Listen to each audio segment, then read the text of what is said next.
All right, so we left off last time. We're on page 100, and this is where I'm going to attempt to pick it up. Like I said, I remember doing this last year, and I had no problems with it, but now for some reason it looks a little bit different. That's why I wanted to have those files on there as a backup. All right, so we're on, like I said, page 100, making it look good. Now, one of the things that's mentioned in here is as of right now, so if I come in here and run the program,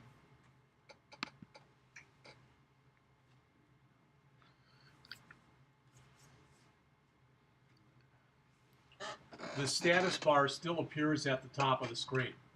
Okay, it's got the time on it and everything, and what they say in the book is that doesn't look all that professional for a game. So the first thing that we're going to do is to remove that status bar. Now, when we do this, there's two things that we have to do. All right, and we're going to change a setting, and then we're going to have to put in a line or two of code. All right, just so you know, so there's actually two things that we're going to have to do to make this work.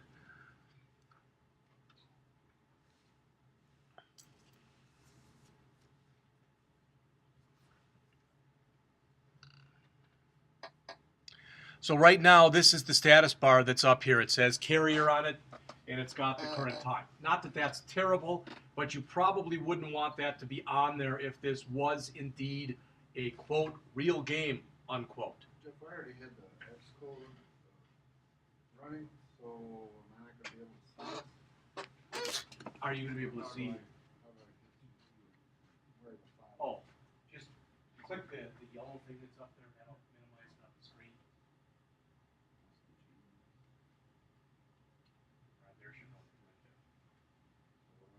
Just double click on it. Now grab the folder that's right there. Yeah, drag that folder. And let go.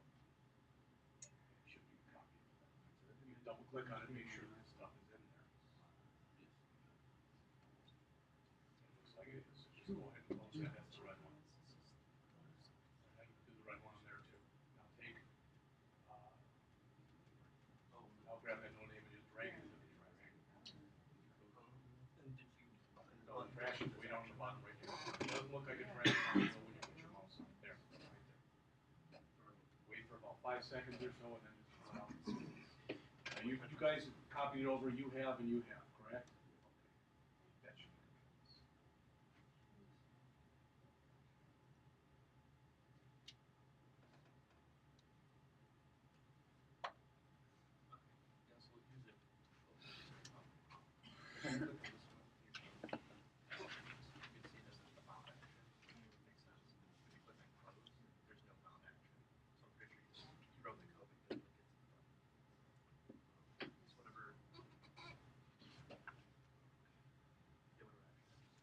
The stuff that I just had you copy over, those are the different icons and the like that are used to pretty up the game so that it doesn't look the way that it does on the screen right here. So rather, when you start to play it, this kind of looks like, it almost looks like a wood colored right here. And on here, this will actually have a bullseye on it when we get done.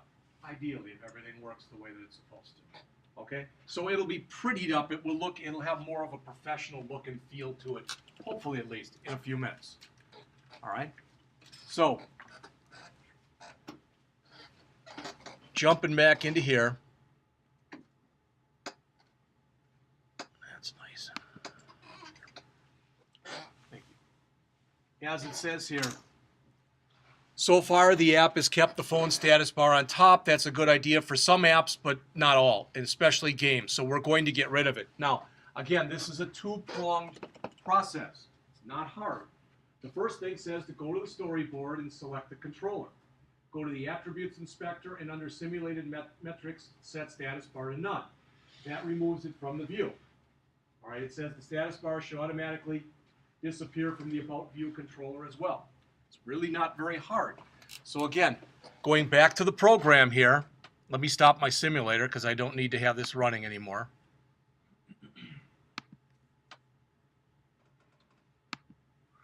All right, so there's the main controller that we have right here. So I'm going to go to the storyboard. I'm going to select the BullsEye main controller by just clicking on it. All right, there it is. All right, and it says right there, go to the Attributes Inspector. Remember, the Attributes Inspector is right there. All right. Okay, so I'm going to click on that. And then over here it says, under Simulated Metrics, oh, where is it? There it is. It's for status bar. Right now it says inferred. All right. It says, let's see, and under Simulated Metrics, set status bar to none. Well, I don't see status bar. There's a none on top. All right. Now you may have noticed that when I did that, it disappeared from right here also. All right.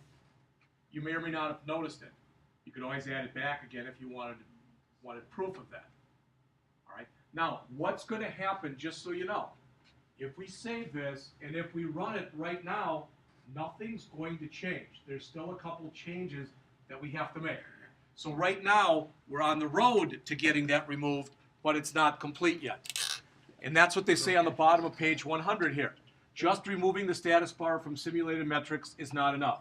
How did you get to where it says simulated metrics? You have to click on the Attributes Inspector. I did, it just says view. Right there. Yep, I'm on that. I clicked You have to choose the view controller first. yeah, it should be outlined in blue. That should be outlined in blue. Click on the controller. I had to click up on the dash.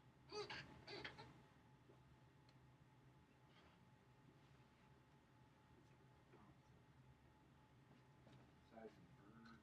Status bar. Right here. The third one down. Status bar should be set to none. That should be the top option that's on there.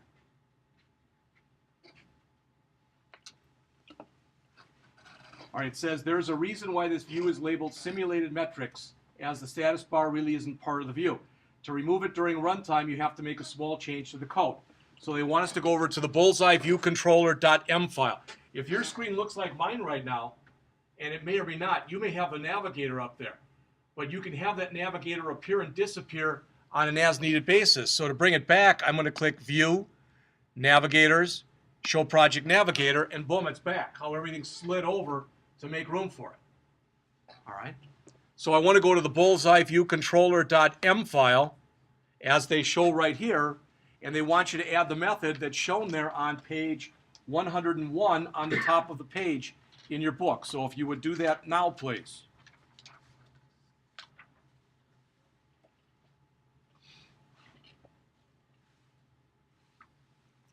It shouldn't matter where you add this, so I'm just going to throw it down right near the bottom. Again, this still is not a very long file. All right, we put more and more stuff into it, but again, I'll hit enter a few times just to open up some room.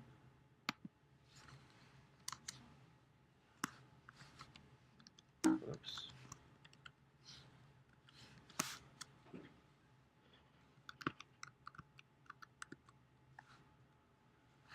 All right, notice that the IntelliSense is picking this up. As soon as I typed in prefers,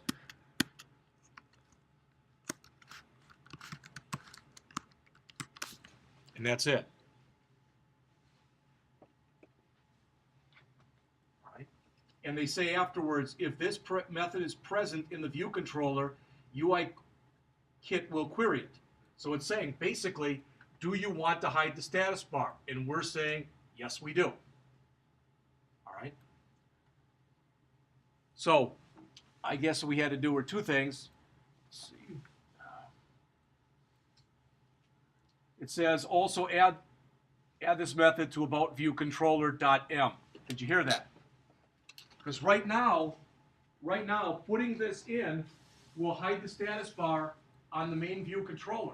But if we don't go to the about view controller.m file and put in the same method, as soon as we click the about view, the status bar will be back again. So you want to take this method that's right here, copy it to the clipboard, open up your about view controller.m file, and paste that in. So these 3 or 4 lines of code, 4 lines I guess, should be in both .m files. Both the BullsEye view controller.m file and the about view controller.m file.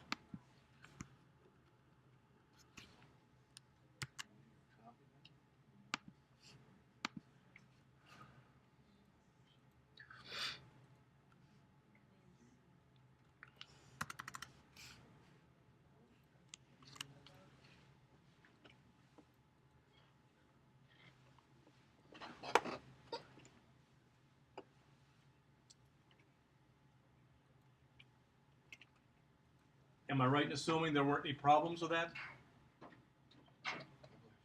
Bless you. Bless you. All right, I'm about a third of the way down on page 101. The final step, it says, is to remove the status bar is to make a change in the app's configuration. It says go to the project settings screen and under deployment information, all right, status bar style, check the option hide during the implementation launch. What? That means go to here, up at the top of the screen right here, click, and that's going to bring this up. All right. Again, you won't have this message there like I do because I've got this goofy error on mine. But we've got to go down to where it says status bar style, which is right here, and now it says default. That's the one we want. Check the option hide during application launch. Right there. Yeah. Sorry. We got that error on ours, Jeff. That same error you got on this one. Okay. Well, it's not an error. It's just something it hasn't been provisioned yet. So this, what they're saying is this check mark, this should be checked now. All right. This would probably be a good time to save.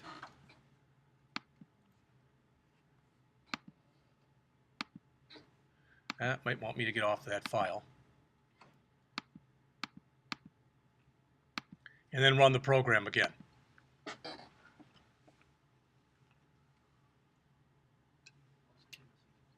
And hopefully this time, now when we run the program, we won't see the status bar on either screen. Remember, if you see it on one screen and not on the other screen, that means you didn't put the method on both of them. Now the status bar is off on here, and if I go over to my information screen, it's not on there either. Does that make sense? All right. Again, it's not so much that we had to do this. I would consider it, for lack of better words, it's kind of a nicety. All right? Go back to your info about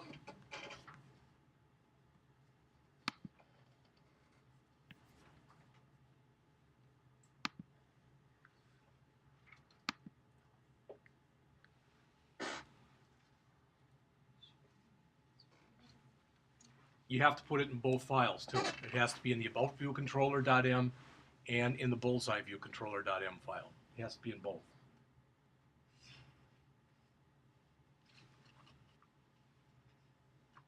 Now, I don't want to sit and read to you, but if you look starting on the bottom of page 101, they talk about this info.plist file, which, as mentioned here, is a configuration file, all right, that tells iOS how the app is going to behave. All right, it says it also describes certain characteristics. With previous versions of Xcode, you had to go in and edit this file by hand, but with Xcode 5, this is hardly necessary anymore. It says you can make changes directly from the target settings screen. So if you turn over and you look on page 102, ideally this is going to work for us. All right, it says go to the project navigator again. All right.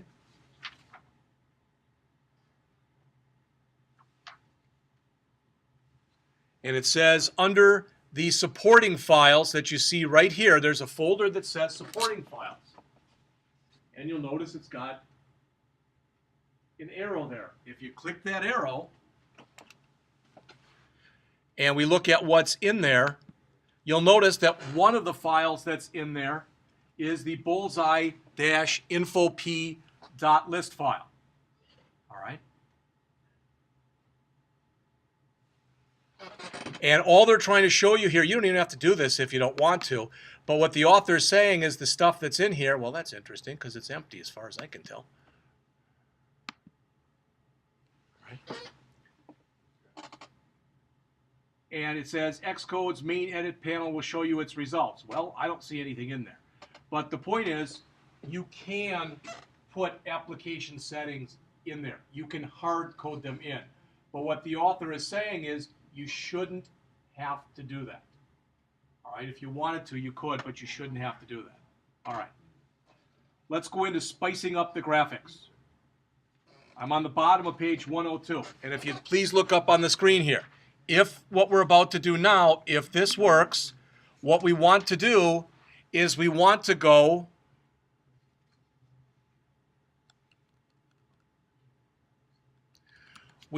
from this that you see right here. That's pretty much how everyone's game looks right now.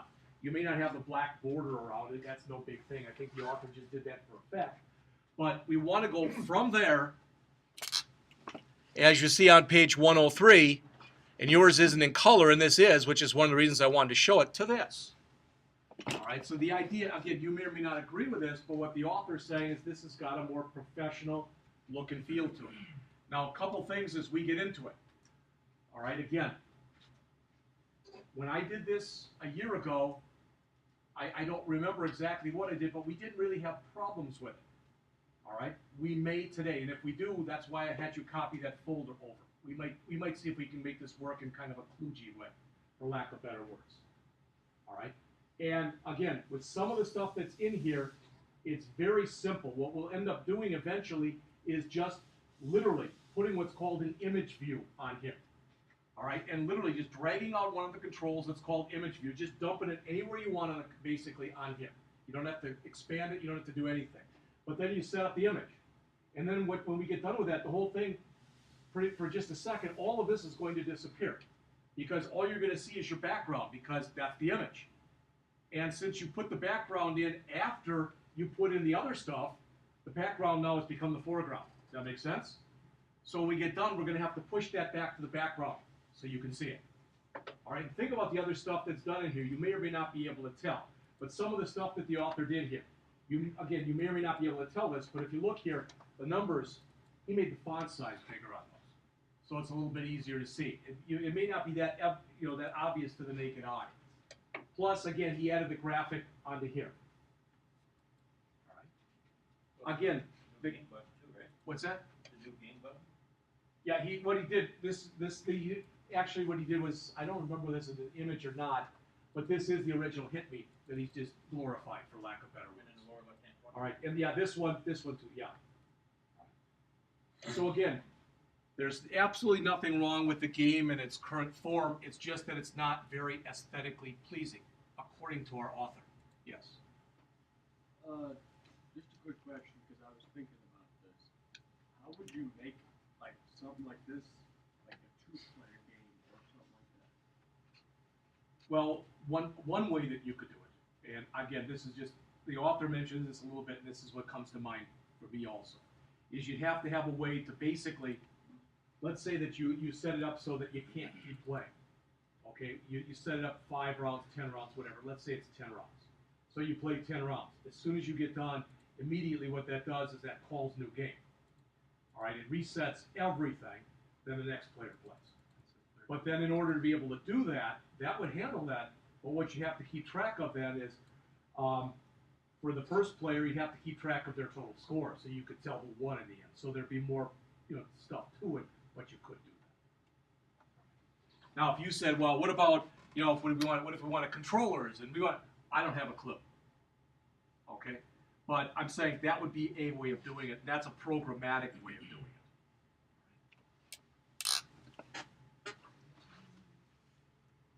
Now, as mentioned on here, what the author says is the actual controls themselves are not going to change. All right, as he says here, we simply use images to smarten up everything. It says you can put an image in the background, on the buttons, even on the slider to customize the appearance. Notice, images should be in PNG format. The other thing that you'll notice is typically when you go in and you start to create this kind of stuff, you might have several folders with different sized images on it. Why?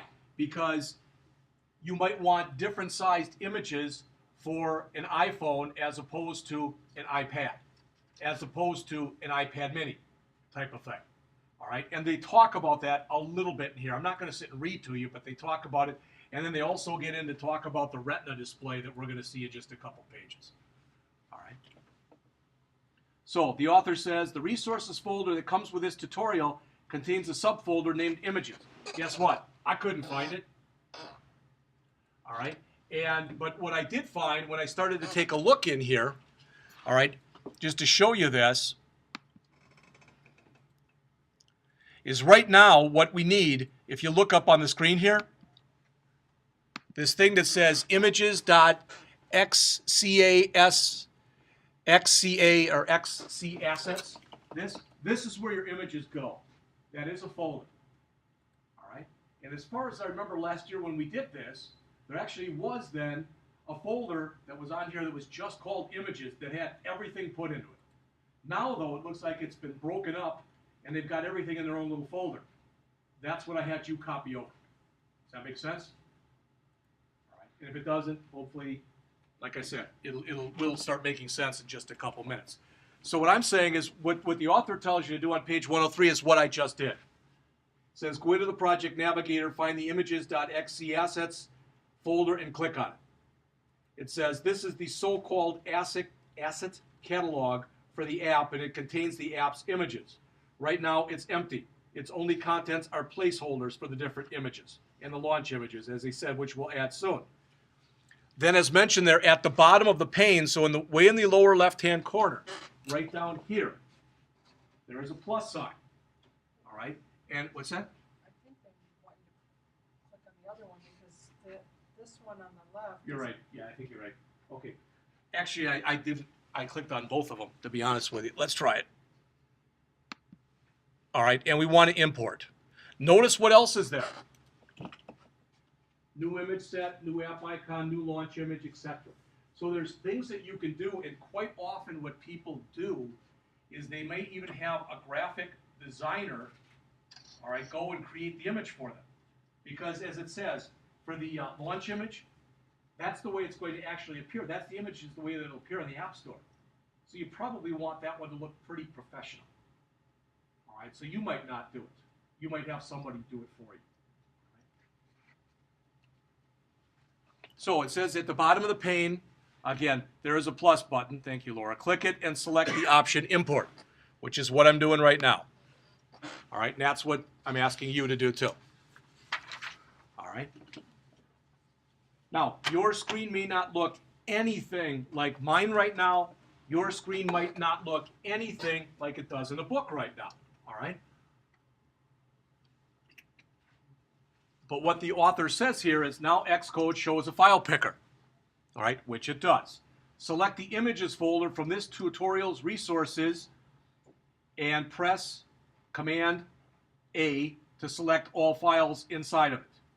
All right, well, I don't even have that here, so I have to change this. All right, and I want to change it to my desktop. All right. And, of course, I don't have it in here anymore. I'm going to try doing it the same way I told you to do it, so I'm going to add this right now. As soon as I can get that in here. There we go.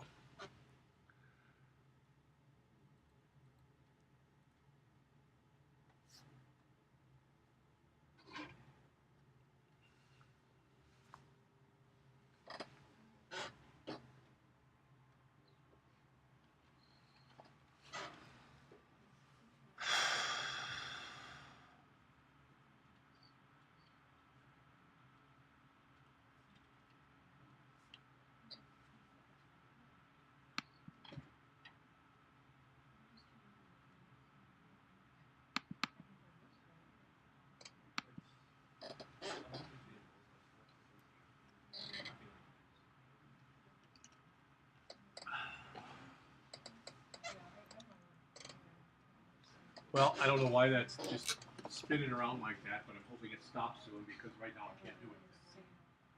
This is what I want us to try to do. And like I said, I'm not even sure if this will work. what I want us to do is change to desktop like I did, and then what should show is if you copy that folder onto your desktop, all right, I want you to click on that folder and basically import the whole kit and caboodle, as they say, into here. Does that make sense?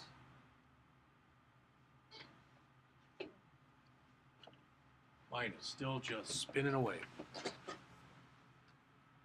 It won't take cancel. It won't take open.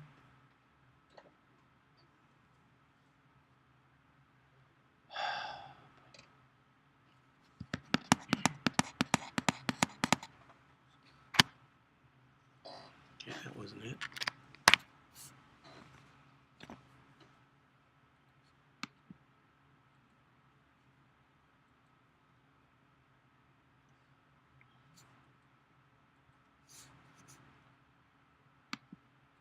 So I can do that.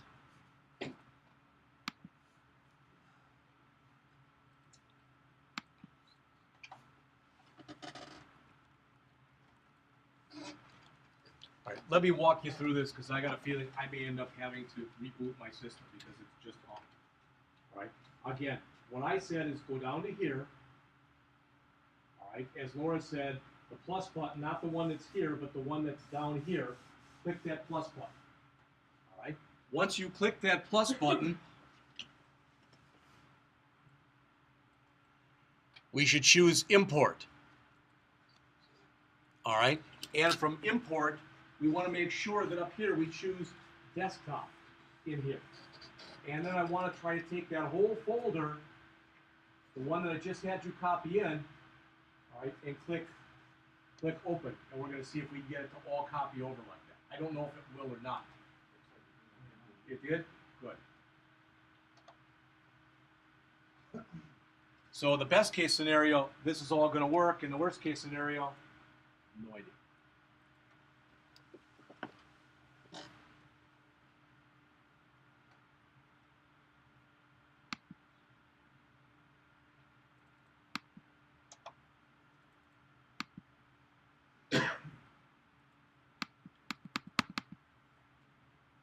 Yeah, again, this thing is still spinning, so I'm hung. So what I'm going to have to do is I'm going to have to find a way to stop this from just stop it.